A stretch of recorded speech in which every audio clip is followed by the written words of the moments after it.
Estamos de regreso en Ahora por la Mañana por ATV, Canal 35, Televisión Abierta, y continuamos con nuestro espacio de entrevistas, donde el día de hoy, Jen, vamos a compartir sobre un tema muy interesante. Vamos a estar hablando precisamente sobre cómo uno puede identificar y sobre todo cómo puede uno evitar las estafas inmobiliarias. Así es, Jen. Es un tema que está muy de moda en la palestra últimamente. Ya vimos un caso ahí reciente y tenemos a una experta en derecho inmobiliario, que es nada más y nada menos que Yasmilei Reyes, quien comparte con nosotros este tema tan interesante, Wilson, de cómo identificar el tema de las estafas. Todos podemos pasar en algún momento por eso.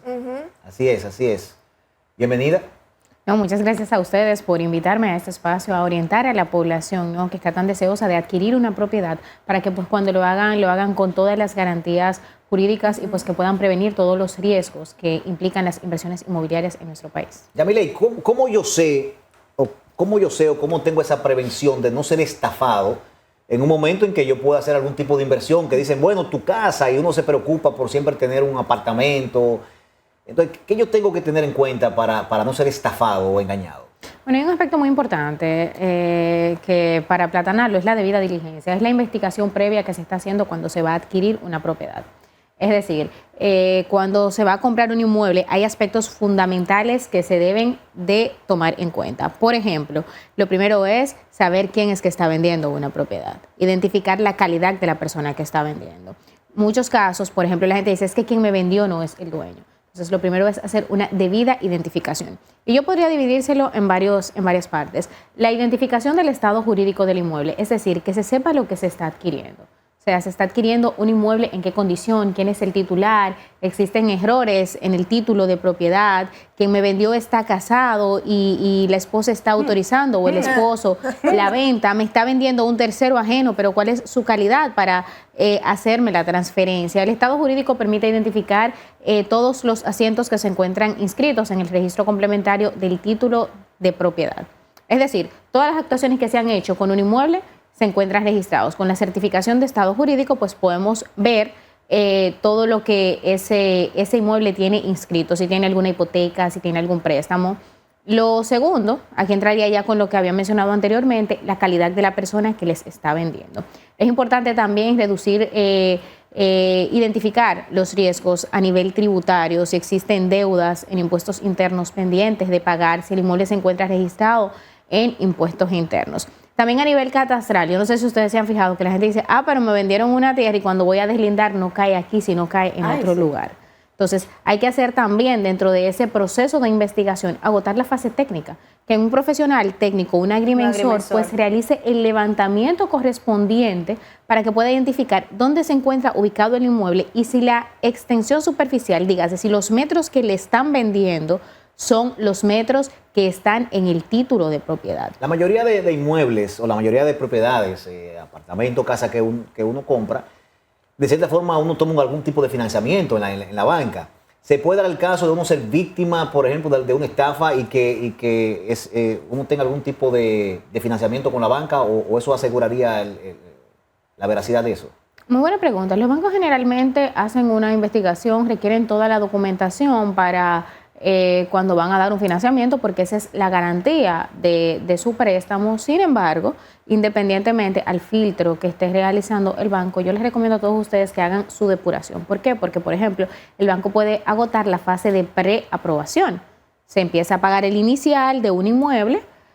Por ejemplo, cuando se está comprando bajo cualquier circunstancia, se empieza a pagar el inicial y ya cuando se va a pagar la última parte, el último monto acordado que se está solicitando financiamiento, el banco detecta que realmente pues toda la documentación no cumple con los requisitos que ellos tienen. Si la cumple, por ejemplo, y como quiera, aún así eres estafado y tienes un préstamo hipotecario en el banco, ¿qué pasa con esas cuotas que hay que pagar cuando tú te das cuenta de que ya has sido estafado? O sea, el banco de repente, tú tienes que seguirle pagando al banco, o hay un procedimiento donde el banco dice, bueno, vamos a esperar a que se resuelva esta situación. Algún tipo de acuerdo de pronto. Bueno, no sé si puedes responder esa pregunta, que ya quizá le Lo que pasa es que, y muy buena pregunta, o sea, cuando se toma un préstamo bancario, un préstamo con garantía hipotecaria, se procede a lo que es la inscripción en el registro de títulos. Entonces, inmediatamente el registro de títulos nota que hay irregularidades, te rechaza o te observa el expediente. Y esa es una voz de alerta que le dice al banco, mira, tú desembolsaste un dinero, pero hay una situación en este inmueble. Yo no te puedo inscribir esta garantía en esta propiedad.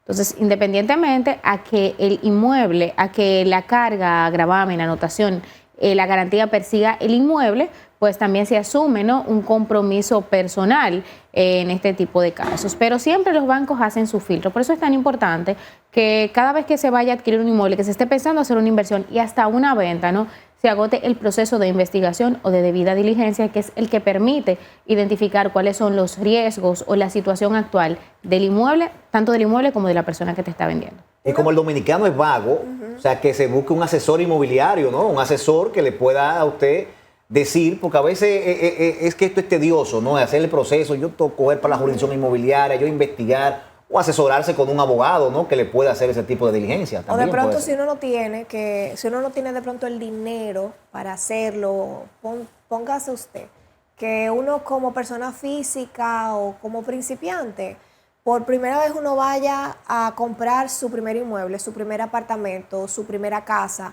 pero de pronto invertir, porque a veces lo barato sale caro, ¿verdad? Claro. No, o sea, tú limitarte a hacer esa inversión de un acompañante que sepa sobre el tema y que te pueda empapar, que te pueda proteger y respaldar, de una u otra forma luego te juega en desventaja. Pero, ¿qué es lo primero? Por ejemplo, si yo quiero comprar ese primer apartamento, vi esa torre ahí, me gustó. Vi esa torre y quiero comprarla. ¿Cuál es el primer paso? Yo, sin ningún tipo de conocimiento inmobiliario, de pronto, y que tal vez ni siquiera he pensado en buscar un acompañante, ¿qué es lo primero que yo tengo que hacer? ¿Qué es lo primero que yo tengo que tomar en cuenta a la hora de hacer una compra? Si ese es el primer apartamento que ella va a comprar en una torre, tú ves, hay que investigarlo inmediatamente. Si es el primer apartamento, la torre. Wilson porque dijo la torre. Hay que investigarlo no tiene que hacer la inmediatamente. torre un apartamentico. Bueno, ya está la ley de la atracción, ella está trayendo claro. Sí, sí, su claro, apartamento. claro. Hay que pensar en grande. Hay que claro. pensar siempre en grande, pero hay que investigarlo. Claro, no, mira, independientemente, no porque yo trabaje en esta área, yo les recomiendo al abogado que sea experto en la materia que busque un abogado en materia inmobiliaria. ¿Por qué? Porque también hay muchas cosas, muchas obligaciones que se desconocen al momento de hacer una inversión. Por ejemplo, muchas personas desconocen que para poder transferir un inmueble a su nombre tienen que pagar el 3% de impuestos de su transacción. Pero muchas personas también desconocen que después de un monto determinado se paga un 1% anual de impuesto a la propiedad inmobiliaria. Sí, ¿cómo? Entonces lo primero ¿Pero de es... por vida?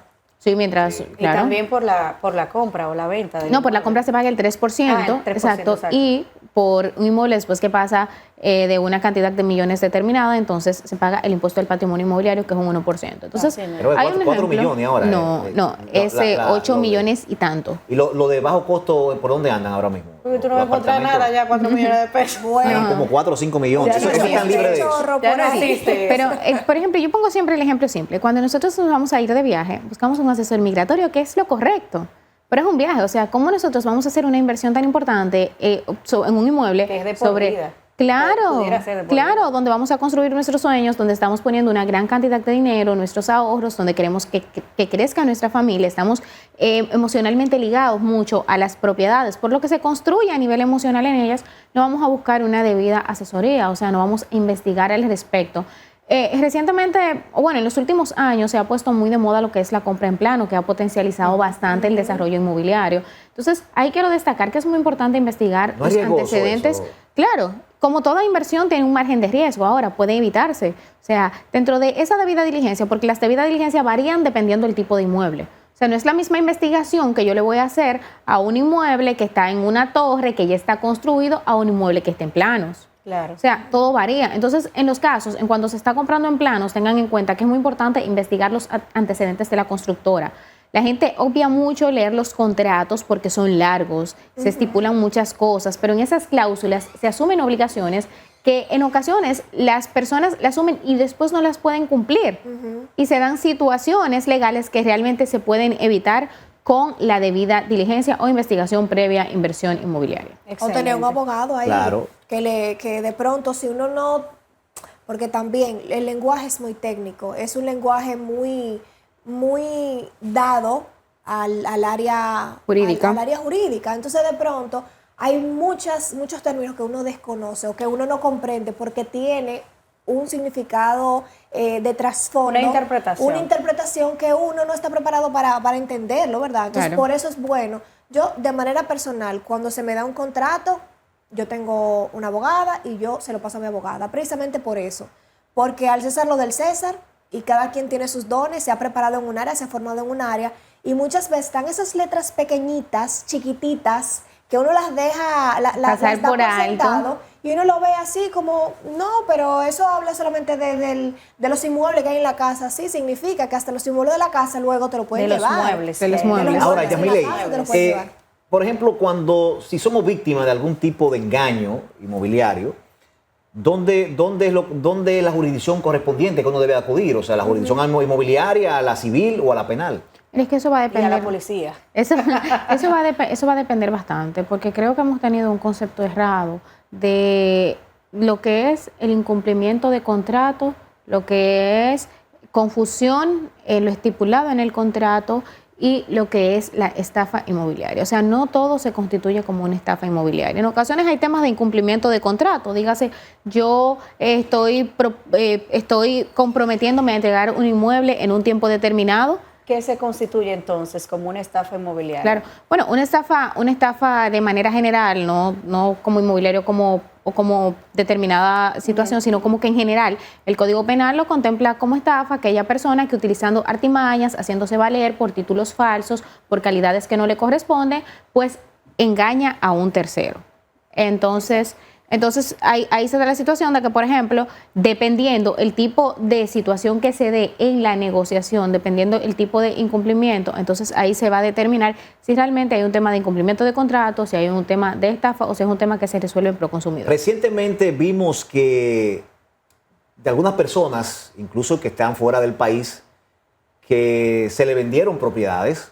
Hay casos que ya esto está incluso Proconsumidor se dijo que iba a interceder. Y resulta que después de tú comprar en plano, después de tú comprar, por ejemplo, a un precio X, que me imagino que tú firmas un contrato, entonces la constructora te dice, espérate, ya no es por los 4 millones, porque el dólar subió, porque esto pasó, entonces ahora es por Sí. 5 millones. O sea, ahora te ¿qué venden pasa en ahí? O sea, dólares. eso es correcto cuando ya tú has firmado un contrato, o sea... Y muy buena pregunta. No sé si recuerdan que les mencioné de que los contratos suelen ser muy largos y la gente no le presta mucha atención. Siempre le están poniendo la cláusula de la alza de los materiales de la construcción. O sea, en caso de que los materiales de la construcción aumenten, se verá reflejado en el monto a pagar pendiente del inmueble. Entonces, Es legal Que te lo ponen vendan allá un abajo. inmueble, que te vendan un inmueble en dólares, porque en ese sentido también afecta. Cuando el dólar sube, entonces tú tienes que pagarle, el mes siguiente tú tienes que pagarle más. es que en el mismo contrato se establece de que si, por ejemplo, el monto o debe de establecerse, que el monto se pagaría en dólares o en caso de se pagaría a la tasa actual del mercado. Entonces, por eso es tan importante que revisen todas las cláusulas de los contratos, que realmente desmenucen su contrato, se tomen el tiempo para analizar si se van a cumplir con las obligaciones que se asumen en el mismo. ¿Por qué? Porque al fin y al cabo uno tiene la opción de que, bueno, este negocio me conviene, este negocio no me conviene. Pero eso es siempre que se determinen cuáles son los riesgos o las situaciones que se pueden cumplir cuando se están haciendo este tipo de negociaciones. A modo de resumen, Yasmeili, porque ya prácticamente tú has dado las recomendaciones durante el desarrollo del programa de cómo evitar caer en una estafa inmobiliaria, pero a modo de resumen y prácticamente numeradas, ¿cómo tú recomiendas a las personas que eviten caer en estafas? Bueno, lo primero es que revisen la calidad de la persona que les está vendiendo, si es un titular o en calidad de qué está realizando la venta. Lo segundo es revisar el estado jurídico y tributario de la propiedad, o sea, identificar, eso lo pueden solicitar en registro de títulos, es súper fácil, se puede hacer a través de la plataforma, solicitar la certificación de estado jurídico del inmueble para ver cuál es el estatus actual del inmueble, revisar si existen cargas tributarias también dentro de la propiedad. En caso de que la compra sea en planos, pues revisar los antecedentes de la constructora que les está realizando la venta y pues sin dejar pasar por alto la revisión técnica en cuanto a la ubicación, extensión superficial de la propiedad y hacer una debida estructuración de la negociación y revisión del contrato para evitar que se asuman obligaciones que posteriormente no se puedan cumplir. Aquí hay gente que vende apartamentos 2 y 3 veces. Bueno, Sí, pero es verdad. Por eso Sí. también ¿Y los deben... terrenos? ¿Dónde tú lo dejas? Sí. Sí, pero por también. eso es No te importante investigar también los antecedentes cuando se está hablando de una compra en plano, porque así Claro. uno puede identificar cuál es la validez social, cuáles son los proyectos que ha desarrollado esa constructora o ese desarrollador, ¿no? que Y en está este vendiendo caso los todavía vale que el que registre primero es el que se queda con el título. Sí. Porque Eso es un principio wow, registral. sí, sí. Que compran 3 personas, pero el más ágil y el más astuto, que registra primero, se queda con el inmueble. Así es. Inclusive ese es un principio legal Claro. que se llama el principio de la prioridad, que Así mismo. realmente se le da prioridad a quien primero inscribe el derecho Eso no tiene que ver con la seguridad jurídica. Así del es. inmueble. cierta Así forma. es. y antes de retirarnos, por favor, compártele a toda la teleaudiencia dónde pueden dónde pueden encontrarte en redes sociales, número de teléfono o dónde estás ubicada, si estás Si van a ubicada en una comprar oficina. algo ahora, llámenla a Claro, ella, que ella le para que hace sepa esa muy bien. expertise. Espérese ahí, no compre todavía. Claro, Sí, no sí. compre, espérese, asesórese de una persona experta en la materia. Bueno, pueden seguirme a través de mis redes sociales, que inclusive siempre comparto algunos tips legales, ahí. claro, para que la gente pues tenga conocimiento. Jasmilei Pérez Ortiz es mi Instagram, Facebook, Twitter, o sea, en todas las redes sociales es el mismo nombre. O pueden contactarme a través de mi número telefónico 849-875-2798. Délo mal pasito, para que la gente... Claro. Oigan ese número de teléfono, guárdelo ahí, que usted no sabe cuándo lo van a necesitar. 849. 875-2798. Excelente, gracias por estar con nosotros compartiendo las informaciones pertinentes de este tema tan importante que está muy en boga y que próximamente, o sea, vamos a tener otros conocimientos con respecto al derecho inmobiliario como tal. Vamos a hacer nuestra pausa, despedimos a Jasmilei Reyes y nosotros continuamos con entretenimiento. Esto es Ahora por la Mañana. Ay, no me despido, no, volvemos.